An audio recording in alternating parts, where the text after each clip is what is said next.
so really well. Okay, we're going to go to the Wendy Pinkerton-Knelsen. Nelson, thank you. Nelson, who's your workers? Yes. Good evening. My name is Wendy Knelsen. I'm the facilitator for the London and District Injured Workers Group. I'm also the national rep for the Ontario Network of Injured Workers Group. I'm here today to discuss how injured workers and other vulnerable disabled members of our community are being downloaded onto the municipality. I have a lot of information about the Meredith principles of full justice and how the workers' compensation system works. However, I will try to skim over some of it so that I can just send you the full report. And hopefully, because my previous speaker was nice and short, maybe I can be accommodated with a couple extra minutes. The system was designed to be non-adversarial, fair, and just system to ensure workers would not be a burden on their family or their communities. In fact, that is exactly what has happened. With the abundant attack on workers in general on a variety of fronts and the austerity agenda, the board are mirroring this agenda, and workers are being left without benefits, without income, without health care, and many times without housing, and being downloaded onto other systems. These systems include Ontario Works, ODSP, CPP Disability, low-income subsidized housing, shelters and homelessness, and the kindness of family, friends, and others. It's our belief that the board has become a culture of denial, and this has resulted in a very narrow and biased subjective view of information to be used in cases. City of Londoners are suffering. Do not doubt that word. They are suffering right now. The multitude of ripple effects that are happening because of this austerity measures and because of the downloading has consequences beyond our imagination, both to the injured worker and to their families and their children. Injuries and illness, depression, anxiety, stress disorders, isolation and hopelessness, loss of enjoyment of life and unable to do activities, chronic pain, addiction to medications, alcohol and other drugs, family breakups, suicidal attempts, suicidal thoughts, and yes, suicides. One number I found was approximately 300 in a 2-year period alone. The list goes on, but the poverty and the welfare of the London citizens continues. The WSIB hired private consultant KPMG to conduct an audit. This firm has been charged with fraud and admitted to trying to defraud organizations and fraudulent tax shelters. They were forced to pay $456 million. And I ask you, council members, why would a board require a company like that to do their business so they get the report they want? And where do you think those workers end up? Right here on Ontario Works, on ODSP, in the shelters, and in the subsidized housing. All of this merely to advance, it's merely a vehicle to advance the corporate agenda. In a letter to the Ministry of Labour, WSIB notes that OWA, the Office of the Worker Advisor, is turning away 50% of their caseload. That is being financed by the board, so the fix is in. 50% of workers will end up on Ontario Works. That's a lot of money, folks. OWA has seen their budget flatlined, and it won't continue to be able to support the level of support staff that is going on there. It's too low already. This is in alignment with many changes that are going on at the board by David I. Marshall. $400,000 a year plus $80,000 bonus for cutting costs. Those costs that he's cutting are coming onto your budget, city council members, so I hope you're all listening to me. The increased denial rate of claims has gone up dramatically.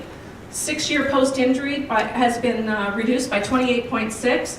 31% of permanent impairment have been denied and turned away.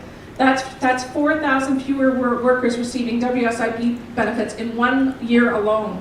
Those workers are ending up on your payroll and on your budget.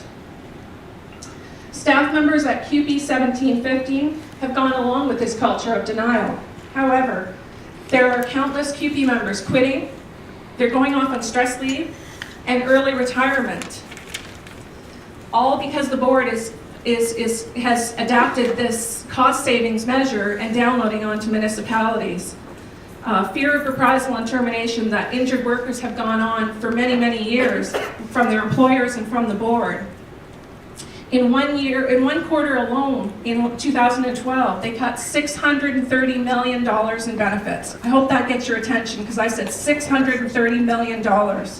Where do you think they end up again? Ontario Works, WSIB, shelters, homeless. People with permanent disabilities could or would not be accommodated by their employers. They're ending up on your payroll, on your budget. They're being forced into poverty and on Ontario Works. This is having a direct impact on all your social services, including social housing, healthcare costs, the food banks, and Ontario Works welfare. There are many poverty studies, so I obviously won't be able to mention them all, but approximately 60% in a study done of injured workers that were injured previous to 1990, in 2001 this study was done, 60% of them were unemployed at the time of study because of their injuries and unable to be accommodated. Again, where does that 60% of workers end up? On Ontario Works, in poverty. Street Health surveyed homeless people with disabilities and found that 57% of them reported that workplace injuries were part of their disability and the main reason they are homeless on the streets. In a survey in 2007, 42% of injured workers were living on social assistance, and 71% of them were below the LICO scores, the low income cutoff rate of Stats Canada. That's huge. That's a lot of people. That's a lot of money.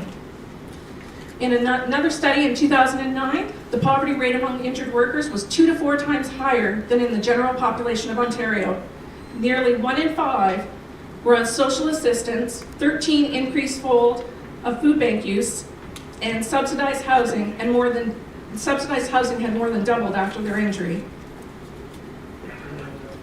I would ask that I can just be accommodated for another moment or two. Thank you. There's a push to download these onto the municipalities. They're being dumped onto our city services, and they're affecting the bottom line. This is all due because of the bureaucracy and stigma of the system. The city collects tax money and sends it to Queen's Park and Ottawa. Politicians continue to try to diminish and download another piece of the pie onto local municipalities. A transfer of wealth and capital from the employer community is being brought on to the community. I'm trying to skip a whole bunch here. The human suffering is incalculable, but the financial impact is huge. We're talking millions of dollars. The Ontario Works budget is 5% of your tax levy, working up to approximately $243,000. That's a lot, or sorry, $243 million, I stand corrected. That's a lot of money that injured workers are ending up on your systems. I asked this city council, and I will submit the full report, but I asked this city council to be the council members that speak up to the government and to the workers' comp and ask them to start doing their job and return to the spirit of Meredith principles of full justice and stop downloading onto the city and onto the taxpayers. Thank you. Thank you, Wendy. If you could give us that full presentation, we would appreciate it. Next is Randy Work from